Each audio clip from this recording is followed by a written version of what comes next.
오비삼척이라는 사자성어를 아십니까? 오비삼척. 원래는 오비채수삼척이라는 한자어인데 우리나라 속담입니다.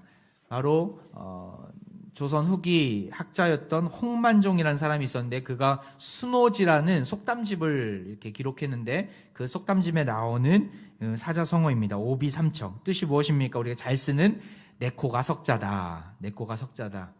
여러분, 이 의미가 무엇입니까? 석자나 되는 코.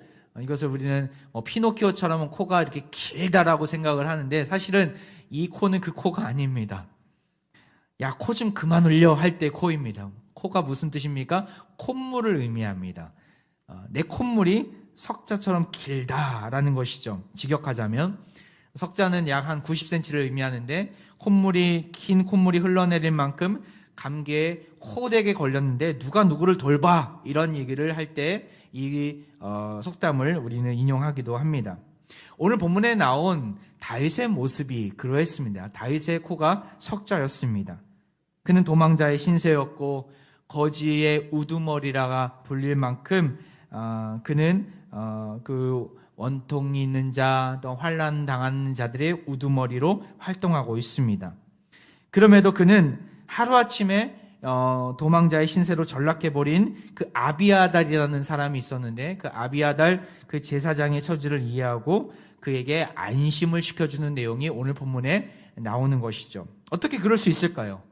저는 여러분과 함께 오늘 내 코가 석자이지만 상황과 환경을 초월해서 우리가 하나님 주시는 위로와 평강을 어떻게 하면 이웃에게 나누어 줄 수 있을까? 이 부분을 함께 살펴보고자 합니다. 사무엘상 22장 후반부에는 사울왕의 잔인한 그 잔혹사가 기록되어 있는 성경이 있습니다. 말씀이 있습니다. 다윗을 향한 그 사울왕의 분노와 또한 징후가 점점 깊어져만 갑니다. 단순히 다윗이 꼴도 보기 싫어서 다윗을 죽이려고 창을 던지는 것에만 끝나지 않는 이야기입니다. 다윗에게만이 아니라 그 주위에 다윗을 돕는 자들에게까지 그 피해가 끼쳐진 것이죠. 악영향이 끼쳐지는 상황이 오늘 본문에 또 바로 직전에 벌어진 것입니다. 그 와중에 곁에서 다윗 왕의 그 불타는 마음에 기름을 부었던 한 인물이 또 나옵니다. 바로 도액이라는 사람이었습니다. 도액. 그는 에돔 사람이라고 성경은 말을 하고 있습니다. 여러분, 에돔이 누구입니까? 우리가 9절과 10절을 먼저 한번 볼까요? 거기 보면 에돔 사람이 도액이 나오는데 그때 에돔 사람 도액이 사울의 신하 중에 섰더니 대답하여 이르되 이새의 아들이 노베 와서 아히두베의 아들 아히멜렉에게 이른 것을 내가 보았는데 10절에 아히멜렉이 그를 위하여 여호와께 묻고 그에게 음식도 주고 블레셋 사람 골리앗의 칼도 주더이다. 지금 이 에돔 사람 도액이 사울왕에게 다윗에 있었던 일들을 다 고자질하는 내용이 여기 9절과 10절에 나와 있습니다. 당시 제사장 아히멜렉이라는 사람이 있었는데 도망자 다윗을 도와준 것 같아요. 진설병을 그 먹을 것을 그에게 주고 가지고 있던 골리앗의 칼도 다윗에게 주는 내용이 우리가 읽진 않았지만 21장에 잘 나와 있습니다. 그런데 이 사실을 에돔 사람 도액이 옆에서 지켜보다가 몰래 사울에게 고자질하는 것이죠. 그 이야기를 들었던 사울은 어떠한 반응을 보이게 됩니까? 바로 노발대발하게 됩니다.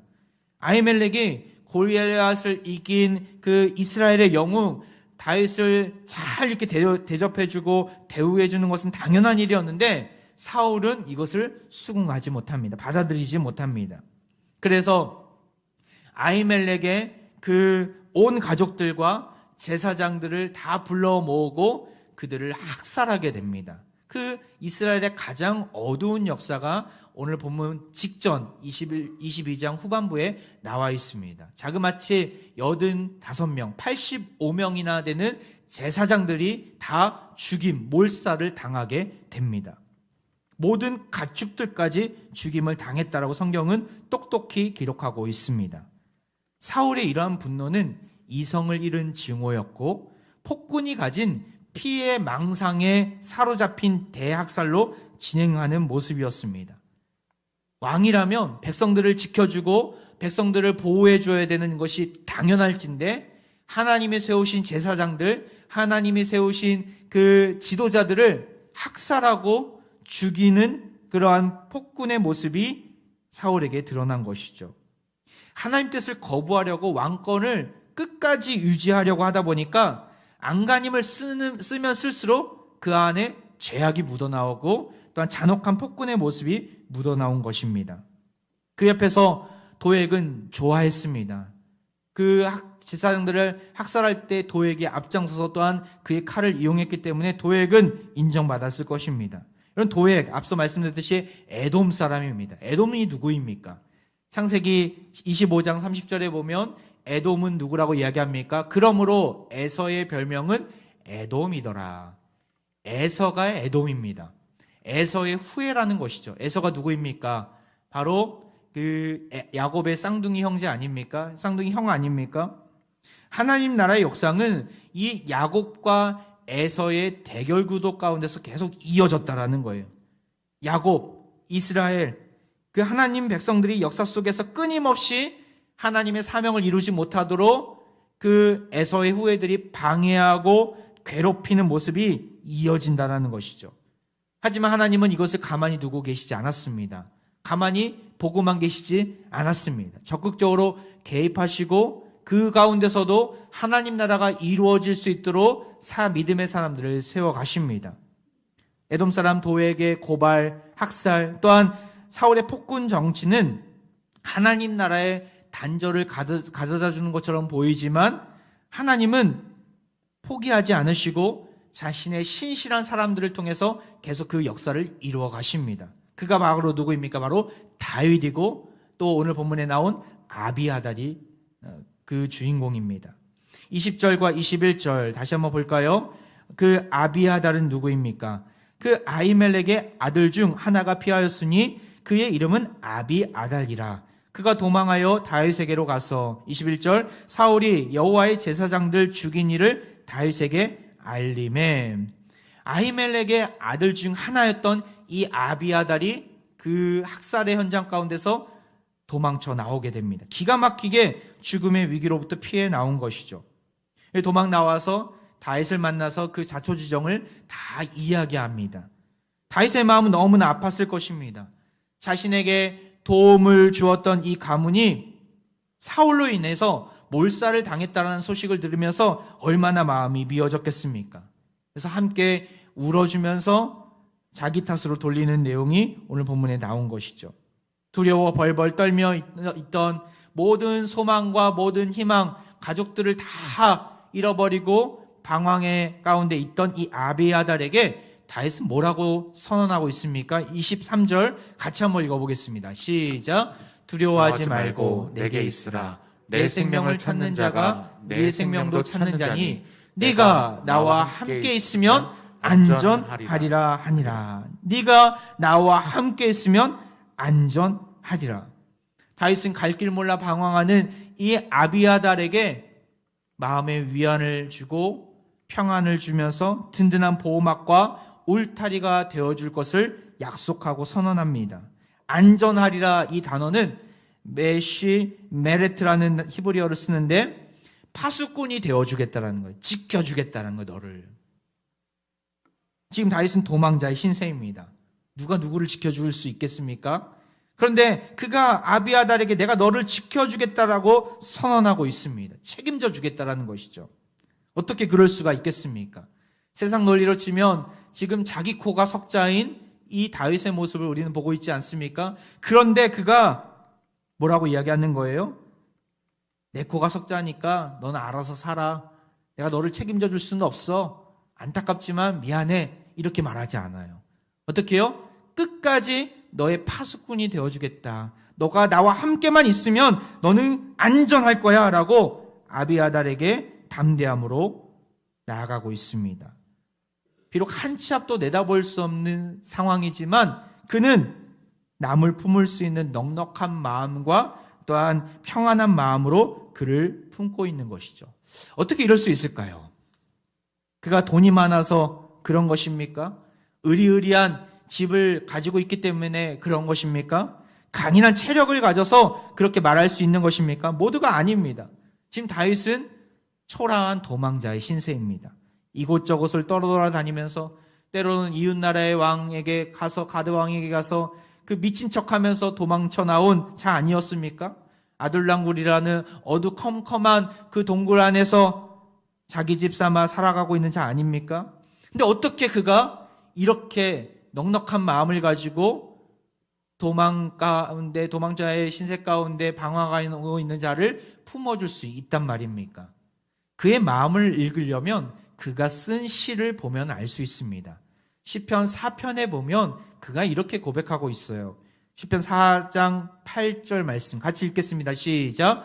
내가 평안히 눕고 자기도 하리니 나를 안전히 살게 하시는 이는 오직 여호와이시니이다. 나를 안전히 살게 하시는 분이 여호와이시기 때문에 내가 그 여호와 하나님을 믿고 있기 때문에 남에게 안전을 선포할 수 있다는 거예요. 너가 나와 함께 있으면 너 또한 안전하리라 라고 고백할 수 있는 것이죠. 그는 그 어떠한 상황에도 안전하게 살게 하시는 여호와 하나님을 신뢰하고 있습니다. 그래서 주님을 묵상하며 평안히 눕고 평안히 잘 수 있는 것이죠. 혹시 이 자리 가운데 여러 가지 인생의 걱정과 불안과 근심으로 인해서 잠 못 이루는 밤을 보내시는 분이 있다면 오늘 이 자리 가운데 다윗에게 주신 이 놀라운 평안의 복을 얻고 돌아가시길 소망합니다. 둘째 아이가 자고 나서 1시간도 채 되지 않아서 가끔가다 일어날 때가 있어요. 한 일주일에 한 두세 번은 그러는 것 같아요. 자기 방에서 갑자기 뛰쳐나와서 무섭다고 막 우는 거예요.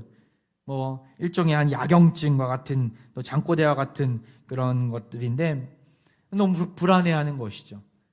그래서 그때마다 저희 부부가 깨어있을 때는 어떻게 말을 합니까? 야, 뭐가 불안해? 아빠 여기 있어. 야, 뭐가 불안해? 뭐가 무서워? 엄마 여기 있어. 아빠가 여기 있다고, 엄마가 여기 있다고 아이에게 안심을 주면 또한 아이가 다시금 마음을 이렇게 차리고 정신을 차리고 언제 그랬냐는 듯이 다시금 그 이불자리로 자기 방으로 돌아가는 모습을 보게 됩니다. 우리 내면의 깊은 곳에서는 불안감이 내재하고 있습니다. 그 불안감, 그 두려움을 어떻게 없앨 수 있을까요? 우리 스스로 우리 자신의 능력을 묵상하면서 야, 나는 이런 놀라운 능력이 있어. 나의 장점은 이런 거야. 생각하면서 우리는 그 두려움을 이길 수 있습니까? 내가 가진 것들을 생각하면서 나는 이것도 가지고 저것도 가지니까 나는 두렵지 않아. 이렇게 우리가 여길 수 있습니까? 아니에요. 우리가 가진 것들, 우리가 소유하는 것들, 내가 가진 능력과 권력을 묵상하면서 두려움을 이길 수는 없습니다. 그것은 잠시 잠깐이에요. 자기 만족이죠. 깊은 곳에 들여다보면 우리 마음 가운데는 채우지 못하는 두려움과 또한 무서움이 있습니다. 그 두려움과 무서움을 우리는 어떻게 해결할 수 있겠습니까? 우리의 아빠, 아버지 되시는 하나님을 만날 때에 비로소 우리는 해결할 수 있습니다. 우리에게 안전하게 살게 하시는 아버지 되시는 주님이 우리와 함께 계심을 믿었을 때 하나님 아버지를 묵상하면 묵상할수록 우리 마음 가운데 요동치는 마음이 가라앉게 되는 은혜가 있게 될 것입니다. 우리 주님은 어떠한 분이십니까? 다윗의 다른 고백을 한번 볼까요? 다윗은 무슨 고백을 하고 있습니까? 사무엘하 22장 33절. 하나님은 나의 견고한 요새시며 나를 안전한 곳으로 인도하시며. 이 사무엘하 22장 말씀을 보면 나중에 한번 보셨으면 좋겠어요. 22장입니다. 하물합니다. 하 22장 1절을 보면 그가 인생의 노년의 때 지난 세월 사울과 또한 자신을 억압하고 자신을 힘들게 했던 모든 자들을 피해서 그가 하나님을 이렇게 묵상했노라고 고백하면서 그 시가 나와 있어요. 시편에만 시가 있는 게 아니라 사무엘 하에도 시가 있습니다. 다윗은 하나님을 어떻게 여겼다라는 거예요? 그 어떤 상황에도 불구하고 하나님만이 나의 견고한 요새가 되어주시고 하나님만이 나를 안전한 곳으로 인도해 주시는 분임을 그는 믿었다는 것이죠. 주님 안에 머물기를 즐겼던 다윗. 그런 다윗은 걱정과 불안함과 근심이 찾아왔을 때 하나님을 묵상하며 담대해질 수 있었던 것입니다. 그 담대함을 가지고 자기의 상황은 여전히 암흑 가운데 있었지만 좌절하지 않았던 것입니다. 오히려 자신을 향해서 벌벌 떨면서 무서워하면서 도망 나온 자들을 그는 품을 수 있었습니다. 무엇이 두려우십니까? 우리 안에 있는 걱정과 근심이 있습니까? 어떤 걱정과 근심으로 잠을 이루지 못하고 계십니까? 우리의 요새가 되시고 우리를 안전한 곳으로 인도하시는 그 하나님을 바라보시길 바랍니다. 잠언 18장 10절 말씀, 이 말씀을 날마다 여러분 묵상하셨으면 좋겠어요. 같이 한번 읽어볼까요? 시작. 여호와의 이름은 견고한 망대라. 의인은 그리로 달려가서 안전함을 얻으리라. 아멘. 여호와의 이름은 견고한 망대라. 망대가 무엇입니까? 적을 정찰하고 관찰하기 위해서 높은 대를 쌓아놔요. 그곳에 올라가면 적을 한눈에 볼 수 있고 적이 우리를 본다 하더라도 우리를 향해서 공격할 수가 없어요. 적으로부터 멀리 떨어져 있기 때문에. 여호와의 이름, 하나님은 우리의 견고한 망대라는 것이죠. 비록 우리 가운데 우리를 향해서 달려오는 적이 있다 하더라도 우리가 하나님의 이름을 붙잡고 나아간다면 우리는 안전함을 얻을 수 있습니다. 사랑 화평가정 여러분, 모든 불안과 걱정과 근심으로부터 벗어나시길 바랍니다. 그러려면 이 견고한 망대가 되시는 하나님 안에 머무르셔야 합니다. 다윗은 하나님의 이름을 묵상하며 주님의 울타리 안에 있음을 그는 경험했어요. 사울왕이 제 아무리 미치고 날뛴다 하더라도, 죽인다고 달려든다 하더라도 하나님이 보호하시기 때문에, 나 자신을 하나님이 이끌어 주시기 때문에 사울도 나를 어찌할 수 없을 거라는 강한 확신을 가지고 그는 두려워하지 않았던 것이죠. 그래서 자기 코가 석자인 상황 속에서도 아비아다를 품을 수 있었던 것입니다. 하나님 안에 거하는 자는 여유가 있습니다. 여러분, 우리에게도 이러한 여유가 있기를 소망합니다. 내 안에 주님을 이름을 묵상하고 말씀과 기도의 자리에 서서 주님을 찾는 자가 되었을 때 우리는 평안함을 누릴 수 있습니다. 수없이 많은 적이 앞에 있는다 할지라도, 우리가 어떻게 감당할 수 없을 만한 큰 어려움이 앞에 있는다 할지라도 우리는 무섭지 않는 것이죠. 지난번에 한번 용인에 있는 놀이동산에 아이들을 데리고 간 적이 있었는데 사파리가 있더라고요. 그래서 그 안에 들어가 보니까 거기 호랑이가 엄청나게 큰, 백두산 호랑이인지 한국 호랑이라고는 하던데 큰 호랑이, 육중한 호랑이가 앞으로 왔다 갔다 하고 있더라고요. 그렇게 가까이 본 적은 처음이었습니다. 제가 인도네시아에 있을 때도 사파리가 있어서 선교팀이 왔을 때 한번 간 적이 있었는데 거기는 그냥 자기 차를 끌고 들어갑니다. 그러면은 그 야생에 있는 그 사파리들을 보면서 이제 그 허가된 통로를 가지고 지나가면서 본 적이 있었는데, 그래도 호랑이가 가까이 오지는 않더라고요. 사자가 가까이 오지는 않더라고요. 근데 이번에 보니까 호랑이가 제 앞에 한 30cm, 1m 앞에 이렇게 앉아 있는 것을 보았습니다. 어떻게 그렇게 볼 수 있었을까요? 제 마음 가운데 무슨 마음이 들었겠습니까? 무서운 마음이 들었을까요? 이 호랑이가 날 달려들면 어떻게 할까? 불안한 마음이 들었을까요? 전혀 들지 않았습니다. 제가 한번 호랑이 사진을 찍어봤는데 이렇게 가까이 왔다 갔다 하더라고요. 이것은 이제 나무가 가리긴 했는데 더 앞에 오기도 했습니다. 근데 저는 전혀 무섭지가 않더라고요. 왜 그렇습니까? 이유가 있어요. 다시 한번 화면을 보면 그 앞에 뭐가 있는 거예요? 방탄 유리가 있는 거예요. 방탄 유리가 있으니까 저를 향해서 달려들지도 못하고, 저도 호랑이를 만지지도 못하지만 호랑이를 무서워하지 않을 수 있었다라는 것이죠. 방탄 유리가 있으니까 호랑이가 마치 고양이처럼 보이더라고요. 호랑이가 치즈하면서 같이 사진을 찍고, 저희 아이들, 저는 호랑이를 그렇게 가까이 보면서 평안을 누리면서 호랑이를 관람할 수 있었습니다. 방탄 유리가 있었기 때문에. 지금 다윗은 그런 심정입니다. 방탄 유리가 되시는 하나님이 앞에 있다라는 거예요. 방탄 유리가 되시는 하나님이 자신을 보호하고 계시고 자신은 하나님 안에서 안전함을 누리고 있기 때문에 그 어떤 사울의 위협과 어려움이 도사리고 있고 수없이 많은 그 학살이 진행되고 있지만 다윗은 두려워하지 않습니다. 오히려 도망쳐 나온 아비아달을 품고 그를 위로하고 책임져 줄 수 있었다라는 것이죠. 사랑하는 합병가정 여러분, 우리에게도 이러한 은혜가 있기를 원합니다. 전쟁의 성패는 소유에 달려있지 않습니다. 다윗이 강한 물맷돌을 가졌기 때문에 승리할 수 있었던 것입니까? 아니에요. 여호와 하나님의 이름을 앞세우며 나아가기 때문에 그 육중한 골리앗을 쓰러뜨릴 수 있었던 것 아닙니까? 믿음이라는 거예요. 믿음. 전쟁의 승패는 이기고 지느냐의 갈림길은 믿음이 있느냐 없느냐에 달려 있습니다. 하나님의 이름을 믿고 있는가? 하나님을 바라보고 있는가? 아니면 세상을 향해서 나의 소유를 자랑하면서 나아가고 있는가? 여기에서 전쟁의 성패가 갈라지는 것이죠.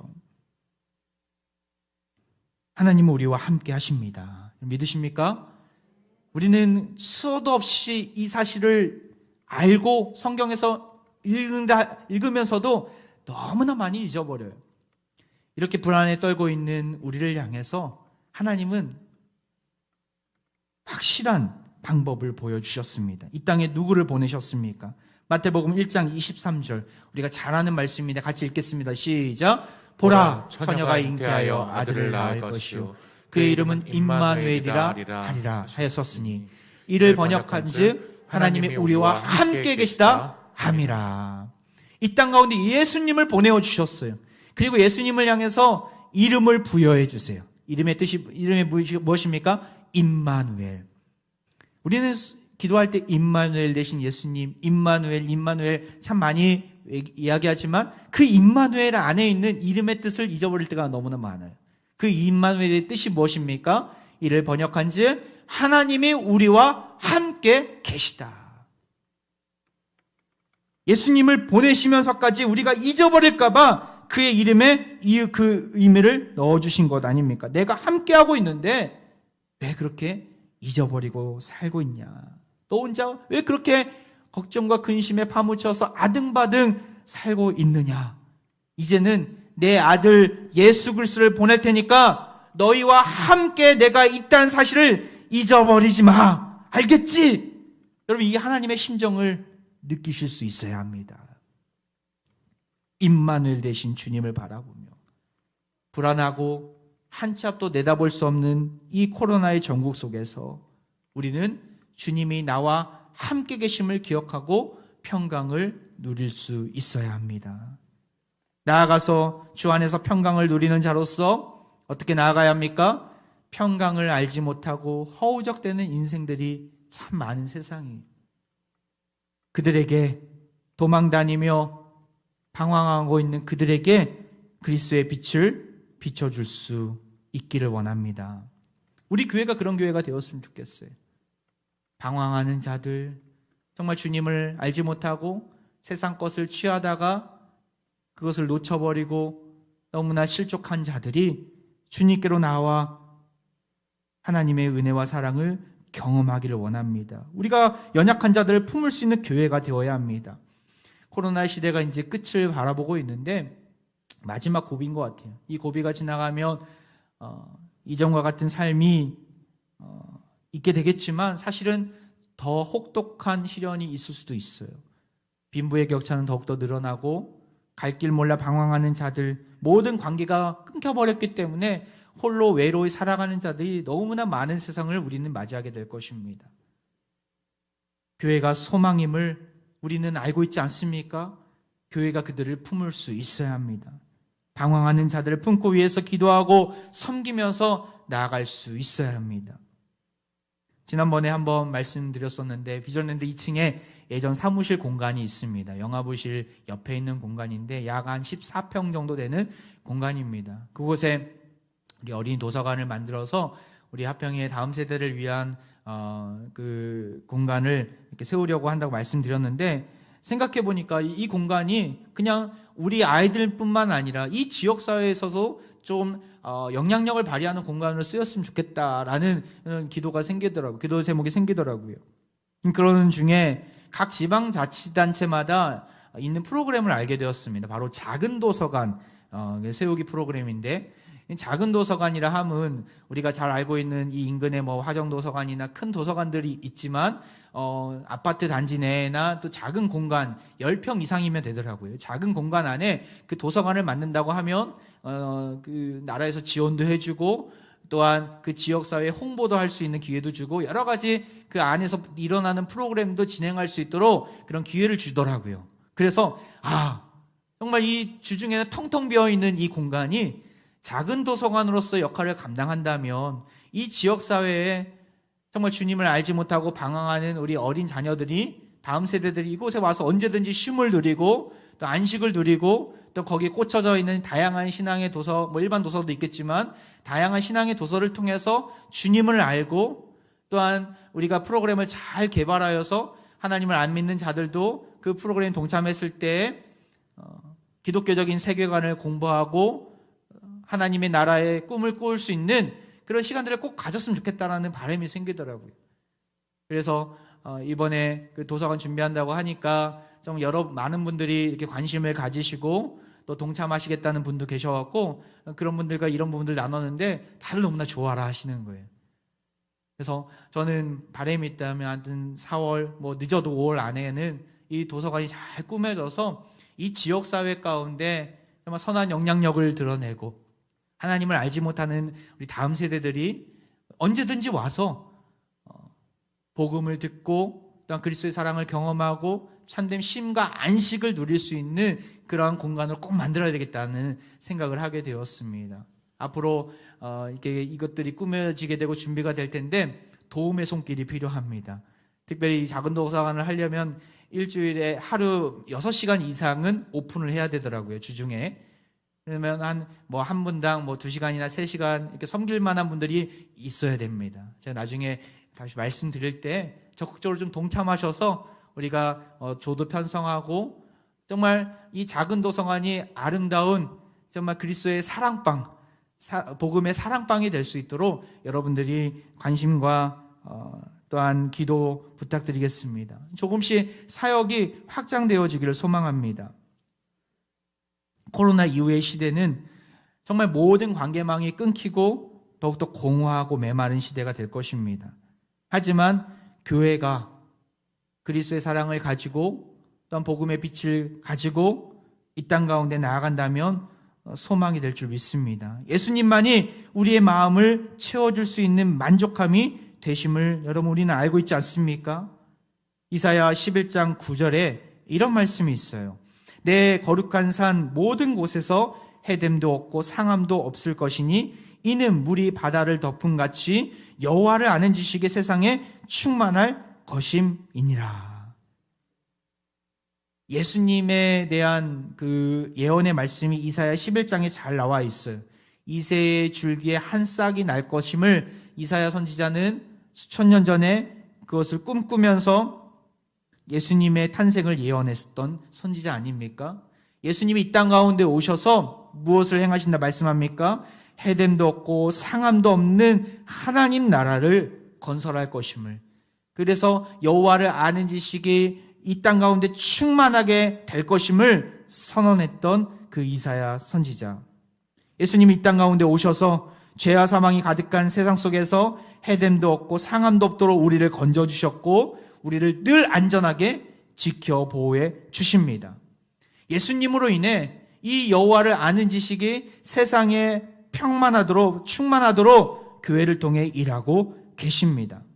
이 놀라운 복음의 소식, 예수님이 우리의 안전망이 되어주시고 우리의 방탄유리가 되어주신다는 이 사실들을 우리만 알고 있지 마시고 우리 주위에 연약한 자들, 주님을 떠난 자들, 그들을 품어주기를 원합니다.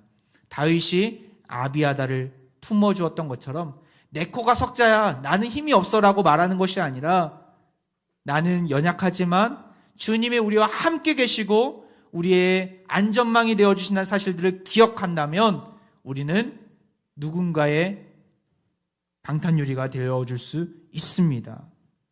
죄와 사망의 그늘 아래에서 이 잔혹한 역사가 가득한 이 세상 속에서 임마누엘 되신 예수님은 찾아오셨습니다. 그리고 우리에게 회복을 명하셨고 우리를 살려주셨습니다. 그 놀라운 구원의 은혜와 사랑을 경험한 자로서 이 시대 속에서 참 소망 되신 예수님과 또한 참 생명 되신 그 예수님을 나눠주고 새로운 구속사를 써내려 가시는 사랑하는 모든 화평의 가족들 되기를 주의 이름으로 축원드립니다. 이 시간 우리 함께 찬양하며 나아가는데요, 마음이 지쳐서 기도할 수 없을 때, 찬송할 수 없을 때 주님은 우리를 위해서 기도하고 계십니다. 믿음으로 고백하며 이 시간 찬양하겠습니다.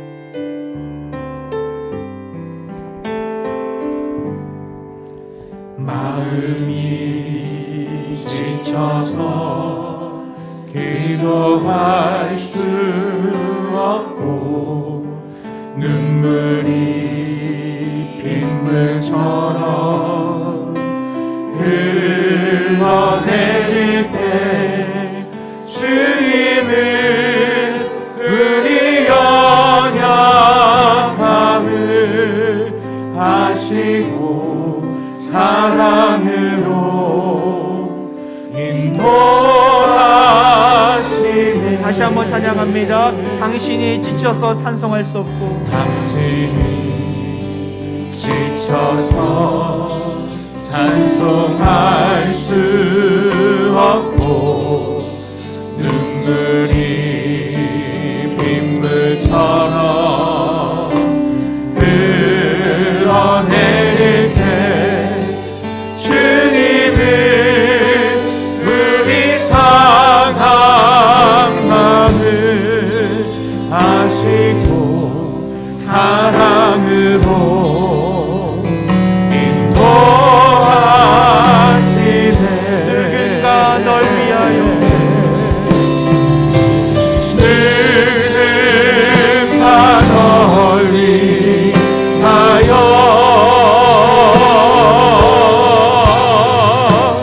누군가 기도하네.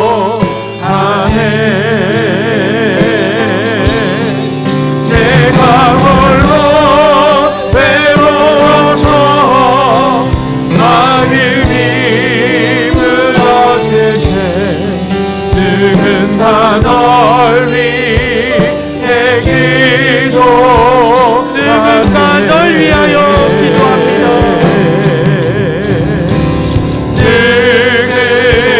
누군가 널 위하여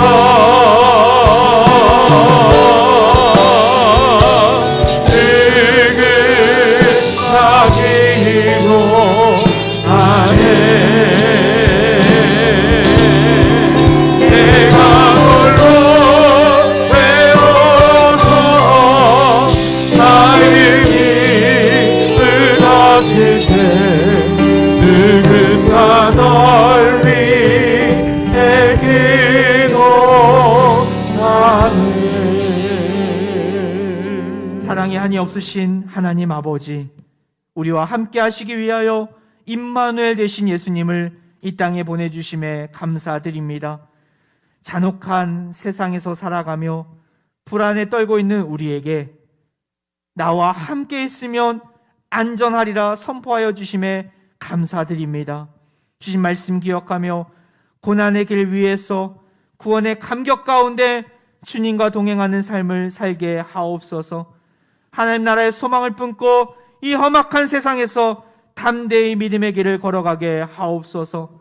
놀라운 복음을 우리만 소유하지 않게 하시고 우리 주위에 불안해하며 답답해하며 방황하는 이웃들에게 이 복음을 나눠주고 축복을 흘려보내는 축복의 통로로 우리를 사용하여 주옵소서. 이 시간 몸이 아픈 부위에 자신의 손을 얹고 기도합니다.